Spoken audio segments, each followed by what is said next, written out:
नमस्कार। इन दिनों हिमाचल प्रदेश का ठिठुरता मौसम चुनावी माहौल की गर्मी से उबल रहा है। अपने इस नए चुनावी सफर में हमारा आज का पड़ाव है कांगड़ा जिले की खूबसूरत वादियों में बसा शहर धर्मशाला।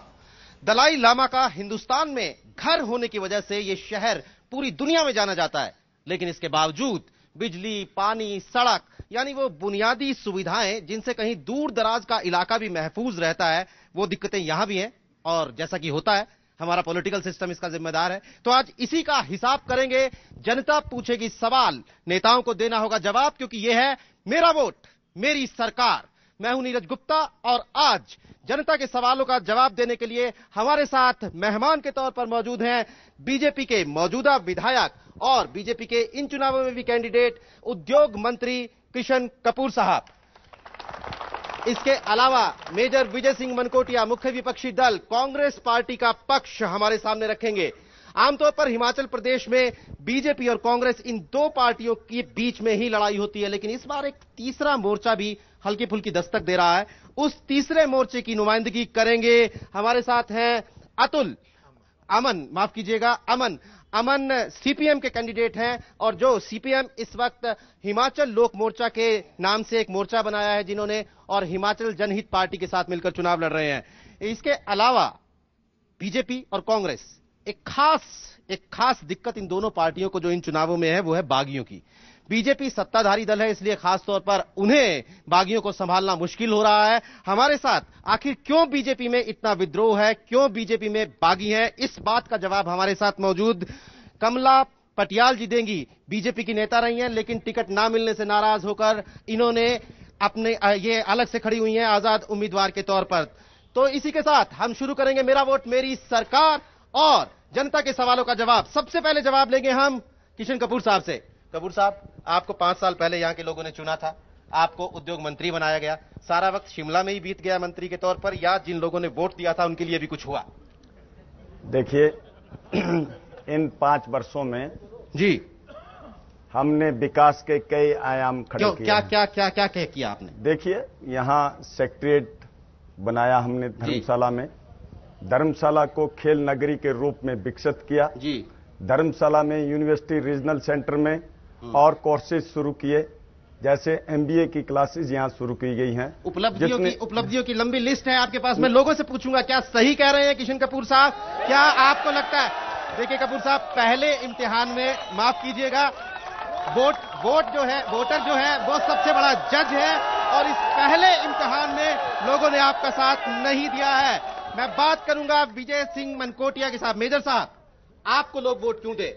आखिर आप इस वक्त, हालांकि हिमाचल प्रदेश में हर बार सरकार बदल जाती है, आपके साथ एक जाहिर तौर पर एक आपके पॉजिटिव पॉइंट है, लेकिन इस बार माफ कीजिएगा सड़क पर वो एंटी इनकम्बेंसी, सरकार विरोधी लहर तो दिख नहीं रही है। आपको क्यों उम्मीद लगती है कि लोग आपको वोट देंगे?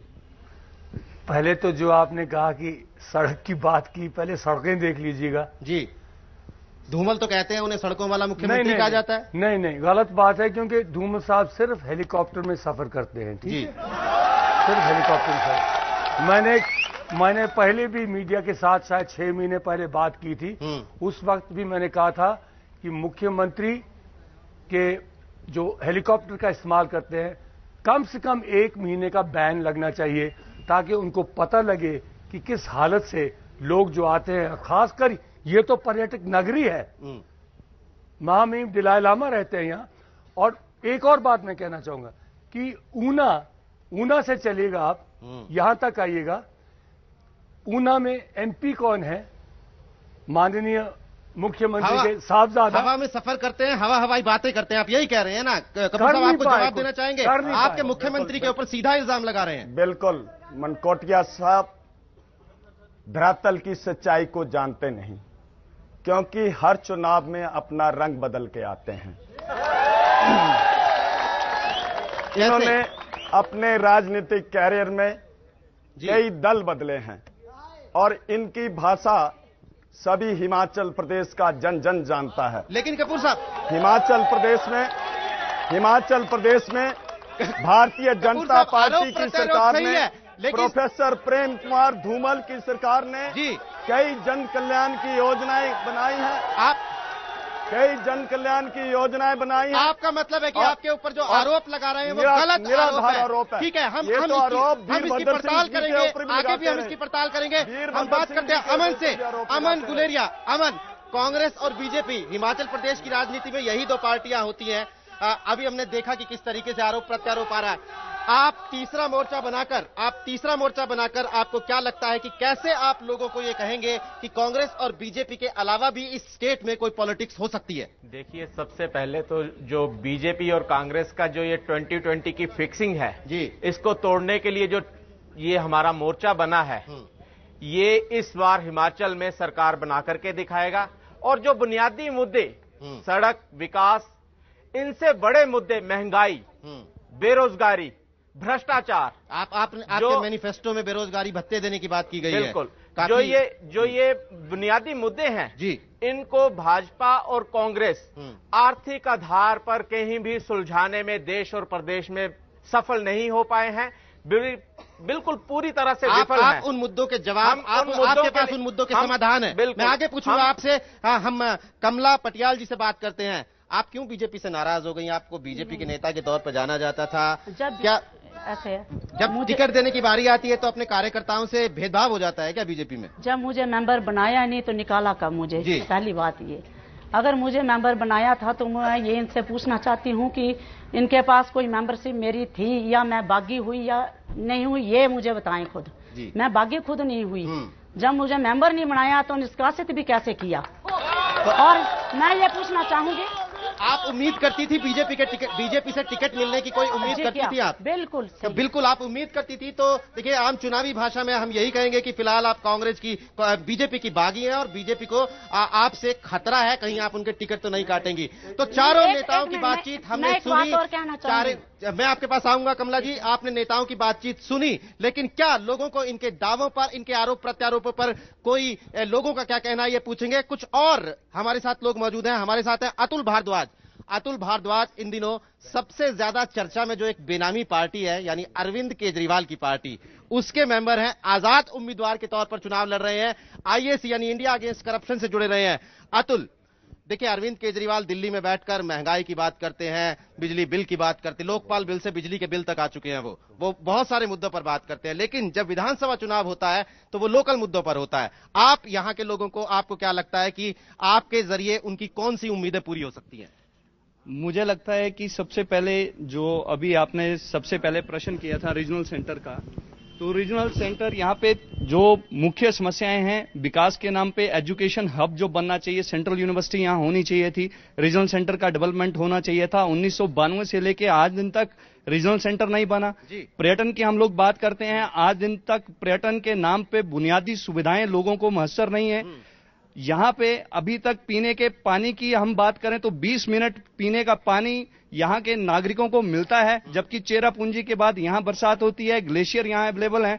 तो मुझे नहीं समझ आता है कि ये किस प्रकार की बात करते हैं, डेवलपमेंट की किस प्रकार की बात करते हैं, बुनियादी सुविधाओं की किस प्रकार की बात। आपने जो सवाल पूछे हैं सीधा कपूर साहब से जवाब लेंगे। आप सरकार में मंत्री भी हैं, यहाँ के विधायक भी हैं, और यहाँ पर आपकी कॉन्स्टिट्यूएंसी का एक बाशिंदा कह रहा है कि यहाँ पानी नहीं है, यहाँ पर्यटकों के लिए जगह नहीं है, यहाँ जिस रीजनल सेंटर की बात आप कर रहे थे वो कॉलेज के कमरों में चल रहा है। क्या कहेंगे आप?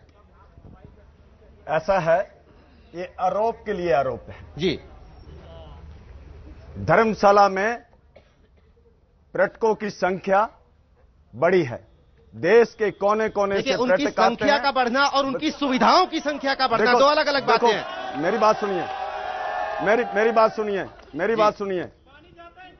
देखो, मेरे होटल में अपना पंप लगा हुआ है। जी, सरकारी नहीं है। चलिए, हाँ, और एक बात सुनिए, देखिए, उसकी इंक्वायरी करवाइए आप। 4 क्वांटल से होटल नहीं बनता। पिछले चुनावों में आपने झूठा आरोप लगाया था और चुनाव जीता था उसमें। हमने धर्मशाला का हर नागरिक जानता है, हर गांव का बच्चा जानता है पानी की दशा पिछले 5 वर्षों में क्या थी। आज पानी की अगुमेंटेशन हमने करवाई है। धर्मशाला के लिए भी 6 इंच की नई पाइप डलवाई है। आज लोगों को 2 वक्त का पानी मिल रहा है, 2 वक्त का पानी मिल रहा है। कपूर साहब, कपूर साहब देखिए दूसरी बात, जी धर्मशाला की सड़कों का सुधार हमने कराया है। कपूर साहब, आज धर्मशाला की सड़कों में कोई खड्डा नहीं है। लेकिन कपूर साहब, धर्मशाला की सड़कों में कोई खड्डा नहीं है। लेकिन लोगों को फिर भी आपसे शिकायतें हैं। देखिए, लोगों को फिर अगर काम हुआ होता तो लोगों को आपसे शिकायतें ना होती। हम बात करते हैं, हमारे साथ आलोक जी मौजूद हैं। आलोक जी, आप हमारे साथ आलोक जी हैं। आलोक पुराने IAS अफसर रहे हैं, हिमाचल प्रदेश की कई सरकारों के साथ उन्होंने काम किया है। आलोक जी, आपके सामने नेता बहुत सारी बातें कर रहे हैं, बहुत सी सरकारें आपने देखी हैं, आपको क्या लगता है कहां कमी है और क्या कमी है? देखिए, मैं ये समझता हूं जी कि इस समय बीजेपी सरकार की सबसे बड़ी कमजोरी ये रही है कि विकास के लिए केंद्रीय योजनाओं का, ये पानी, सड़क और इन सब के लिए लगभग 10,000 करोड़ रुपए का इस्तेमाल नहीं किया गया। जी, शिक्षा में 300 करोड़ रुपया हुआ है, सड़कों पर 900 करोड़ रुपए का पैसा है, खर्च करने की क्षमता नहीं है। और बीजेपी की सबसे बड़ी कमजोरी ये है कि जो पैसा केंद्र से आया उसको विकास में परिवर्तित नहीं कर पाई है। मनकोटिया साहब, आपके दिल की बात मुझे लगता है इन्होंने कही है, क्योंकि प्रधानमंत्री मनमोहन सिंह आए थे यहाँ पड़ोस की एक जगह पर, सोनिया गांधी आई थी, सबने यही कहा कि केंद्र सरकार पैसे भेजती रही और हिमाचल प्रदेश सरकार वो पैसा दबाती रही। आपका क्या कहना है कि क्या विकास ना होने की जो आरोप है वो इसी वजह से है? जी मनकोटिया साहब, बताइए। ये जो भारतीय जनता पार्टी का बद इंतजामी कहूंगा मैं, शब्द जो है वो बद इंतजामी है। ये जिस शासन और प्रशासन को कुशलतापूर्वक चलाना चाहिए, ये इनमें पकड़ 5 साल इस बार भी नहीं आई। 5 साल पहले जब ये रहे, जब इनकी सरकार रही, तब भी शासन और प्रशासन के ऊपर इनकी पकड़ नहीं रही। केंद्र कितना देता है, उसका कितना उपयोग किया जाता है या कितना दुरुपयोग किया जाता है, ये खुद जानते, भली भांति जानते हैं। हमारे प्रधानमंत्री खुद डॉक्टर मनमोहन सिंह कह के गए हैं जी ऊना में। चलिए, लेकिन मनकोटिया साहब, तस्वीर का एक दूसरा पहलू है, केंद्र पैसे भेजता है, यहाँ खर्च नहीं होता, एक पहलू है। दूसरा पहलू ये भी है कि केंद्र सरकार की कई दिक्कतें हैं, भ्रष्टाचार है, महंगाई है, जिनका नुकसान शायद आपको उठाना पड़ेगा, आपका वोटर आपसे पूछेगा। एक सिलेंडर, पिछले दिनों केंद्र सरकार ने जो है सिलेंडरों की सब्सिडी में कटौती करके उनकी संख्या 6 कर दी थी। महंगाई की इस दौर में आम आदमी पर बड़ी मार थी।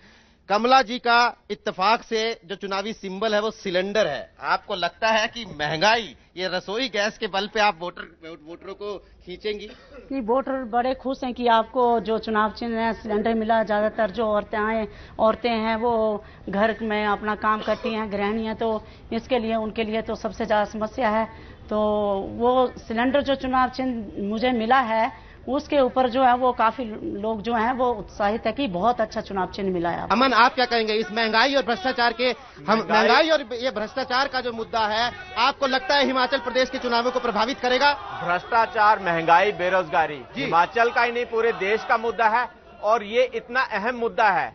यदि आज इसके ऊपर विचार नहीं किया गया और ये लड़ाई बैलेट से नहीं सुधारी गई तो हम नक्सलिज्म की तरफ इस देश को आगे बढ़ा रहे हैं, क्योंकि ये देश, चलिए इंपॉर्टेंट ये है कि क्या लोग इस बात को समझते हैं? लोग इस बात को समझते हैं। मैं लोगों से पूछता हूं, आपको लगता है कि भ्रष्टाचार का मुद्दा हिमाचल प्रदेश के चुनावों को प्रभावित करेगा? जी, सबसे पहले मैं आदरणीय मनकोटिया जी से पूछना चाहता हूं कि पिछले चुनावों में भ्रष्टाचार के खिलाफ सीढ़ी बजाई और इस बार इन्होंने भ्रष्टाचारियों से समझौता कर लिया, ऐसी? मनकोटिया साहब, ये एक आरोप आप पर है। आपने 2007 में आप एक सीडी लेकर आए थे राजा वीरभद्र सिंह के खिलाफ, आपको पार्टी से बाहर होना पड़ा। राजा वीरभद्र सिंह की थूतू हुई, कांग्रेस पार्टी की थूतू हुई, लेकिन अब आप दोबारा उसी कांग्रेस पार्टी में हैं, तो आखिर आप क्या कहेंगे? वो जो इल्जाम आपने लगाए थे वो क्या गलत थे? वो दौर कुछ और था, लेकिन वो दौर कुछ सच्चाई दौर के साथ नहीं बदलती है मनकोटिया साहब, सच्चाई दौर के साथ नहीं बदलती है। वो दौर कुछ और था जी, ये दौर कुछ और है जी, वो वक्त कुछ और था ये वक्त। मनकोटिया साहब, सच्चाई दौर के साथ नहीं बदलती है। आपके पास इस सवाल का माकूल जवाब मुझे लगता है कि नहीं है जी, क्योंकि जो मामला अदालत में चला हुआ है, जो मामला अदालत में चला है, उस मामले का फैसला जो है वो अदालत ही करेगी। आज हम उसके ऊपर ये बात राजा वीरभद्र सिंह कह सकते हैं। आपने तो आरोप लगाया था। क्यों नहीं कह सकता? आपने तो आरोप लगाया था। मैं क्यों नहीं कह सकता हूं? अगर हमारी जनता, आपकी राजनीतिक आस्थाएं बदली हैं, इसमें कोई शक नहीं है। अगर हमारी जनता, खैर हम एक सवाल और लोगों से लेते हैं। मुझे ये बताइए कि क्या आपको लगता है महंगाई के मुद्दे पर? महंगाई के मुद्दे पर नहीं, मैं बीजेपी के विधायक से पूछना चाहूंगा कि जब ये ट्रांसपोर्ट मंत्री और लोकसभा का चुनाव हुआ और ये जहां से अपने बूथ पर अपना वोट डालते हैं और वहां से हार गए, सुक्कड़, मसरेड़, कनेड, बरवाड़ा जहां इनकी पंचायतें पड़ती हैं, इन्होंने सारी बसेस बंद कर दी और लोगों को उसका सामना करना पड़ा। क्या कारण रहा? कपूर साहब, आपके ऊपर आपसे सवाल है, आप क्या कहेंगे इसके बारे में? ये बिल्कुल निराधार आरोप है। देखिए, मेरा चुनाव क्षेत्र का जो पोलिंग स्टेशन मेरा है, वो आंकड़े गवाह हैं। पिछले लोकसभा के चुनाव क्षेत्र में, चुनावों में वहां से उसमें मुझे लीड मिली थी। इनके पिताश्री जी चुनाव लड़े मेरे साथ 1990 में 95% वोट हमारे साथ यहाँ और इन लोगों के बीच में को 5% हमारे साथ कुछ महिलाएं भी मौजूद हैं। मैं बात करता हूँ, हमारे साथ कुछ महिलाएं मौजूद हैं। 13,363 वोट। कपूर साहब, मैं दोबारा आपके पास आऊंगा। आप क्या कहना चाहते हैं? जी, आपका क्या सवाल है? मेरा क्वेश्चन यूपी गवर्नमेंट से है। जी, may I have your attention please? जी, मेरा क्वेश्चन यूपी गवर्नमेंट से है। जी, हजारों करोड़ों आम आदमी की सरकार, 1 रुपए पर जिंदगी जीने वाले इंसान के लिए कांग्रेस जो है हजारों करोड़ घोटाले कर चुकी है, तो वो सत्ता में आने के बाद क्या हिमाचल का नंबर है अब घोटालों के लिए? मेरा सिर्फ इतना, इसके ऊपर क्लैरिफिकेशन दे दीजिए। करोड़ों रुपए की जो घोटाले हुए इनके ऊपर क्या? मनकोटिया साहब, आपसे सवाल है कि आपकी केंद्रीय सरकार में जो एक के बाद एक घोटाले हुए हैं, लोगों को डर लगता है, लोगों को डर लग रहा है कि कहीं हिमाचल प्रदेश में ना होने लगे। जी, सवाल क्या है? सुना नहीं। उनका सवाल यह है कि केंद्र सरकार में एक के बाद एक घोटाले हुए, हजारों करोड़ रुपए के, तो हिमाचल प्रदेश के वोटर को लगता है कि अगर कांग्रेस पार्टी सत्ता में आई तो कहीं घोटालों में हिमाचल प्रदेश का नंबर ना लग जाए। हमें भी डर है जी कि जो गडकरी साहब का घोटाला निकल रहा है जी, तो कहीं दोबारा इनको वोट दे दीजिएगा तो हिमाचल की हालत क्या हो जाएगी? पहले बंगारू लक्ष्मण के ऊपर जी, आज गडकरी के ऊपर, यानी ये इनके अध्यक्ष जो बनते हैं, क्या उनका ये धंधा ही बन गया है? यानी देश को लूटना। यानी मेरी कमीज तेरी कमीज से सफेद कैसे का उल्टा कर दिया आप लोगों ने कि मेरे हाथ तेरे हाथों से काले कैसे? तो मैं लोगों से और सवाल लूंगा। जी जी, आप क्या कहना चाहते हैं? जी जी, आप क्या कहना चाहते हैं? जी बताइए। मेरा सवाल है कि धर्मशाला में जो किशन कपूर जी, माननीय मंत्री जी, विकास की बात करते हैं, किस धर्मशाला की विकास की बात करते हो? अपना घर के विकास की बात करते हैं या धर्मशाला की विकास की बात करते हैं? किशन कपूर ने सिर्फ अपने घर का विकास किया, अपने भाइयों का विकास किया और अपना खुद का विकास किया, अपने होटलों का विकास किया। कपूर साहब, आपसे सवाल है कि क्या आप जिस विकास की बात कर रहे हैं, लोग आपसे सहमत नहीं है? उनका कहना है कि कोई विकास नहीं हुआ है। देखिए,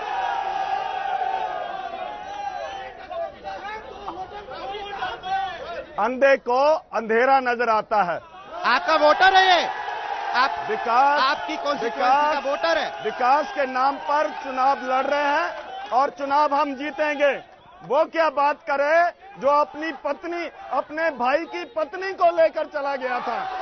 देखिए, आप ठीक है, मैं आप इसका मतलब यह है कि आपसे जो सवाल पूछेगा आपकी नजर में वो सवाल गलत है, आपके पास जवाब उसका नहीं है। मैं यही कहना चाहूंगा, ये धर्मशाला का चुनाव है, कहीं और का चुनाव नहीं है। मैं सिर्फ इतना पूछना चाहूंगा कि आज तक बाईपास का निर्माण क्यों नहीं हो पाया? पिछले 5 सालों में बाईपास का निर्माण क्यों नहीं हो पाया? कपूर साहब देखिए, एक के बाद एक सवाल आ रहे हैं। यहाँ बस स्टैंड का निर्माण होना था, वो भी नहीं हुआ। बाईपास का निर्माण होना था, वो भी नहीं हुआ। देखिए जिसका बाईपास के बारे में आपसे कह रहे हैं कि बाईपास का निर्माण नहीं हुआ। आप चूंकि मंत्री भी हैं सरकार में और आप यहाँ के विधायक भी हैं, तो क्या जवाब है आपके? देखिए, बाईपास के लिए 4 करोड़ रुपया स्वीकृत कराया है और ठेकेदार मनकोटिया साहब के खासम खास उन्होंने ठेका लिया हुआ है। उन्होंने ठेका लिया और मनकोटिया साहब के खासम खास काम डिले कर रहे हैं। जी 4 करोड़। ओके कपूर साहब, मैं जल्दी से कमला जी से एक जवाब लेना चाहूंगा कि आप यहाँ म्यूनिसिपैलिटी का चुनाव जरूर जीती थी, लेकिन आपको क्या लगता है कि यहाँ के लोगों के आपको वोट क्यों देंगे? आप किस भरोसे उनसे वोट मांग रही हैं? जैसे क्या कपूर साहब सही कह रहे हैं? कपूर साहब का जवाब है एक मिनट। जैसे लोगों ने मुझे इंडिपेंडेंट इलेक्शन लड़ाया, अब लोग ही मुझे आगे ला रहे हैं। और वैसे मेरी जो छवि बनी है, मेरे स्वर्गीय मेजर जो पिता थे मेजर बृजलाल थे, उनकी छवि जो बनी है, उसी के आधार पर मुझे आगे लाया जा रहा है। तो जैसा कि चुनावों में होता है, उपलब्धियों की बजाय यहाँ पर आरोप प्रत्यारोप की जो राजनीति है वो ज्यादा नजर आ रही है। किसी के पास अपने काम गिनवाने के लिए ज्यादा काम हमें नजर नहीं आ रहा है। तो फिलहाल आज वक्त की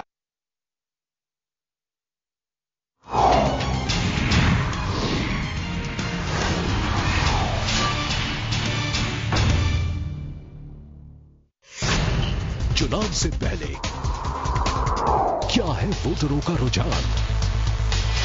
कौन बनेगा मुख्यमंत्री? क्या है चुनाव के मुद्दे?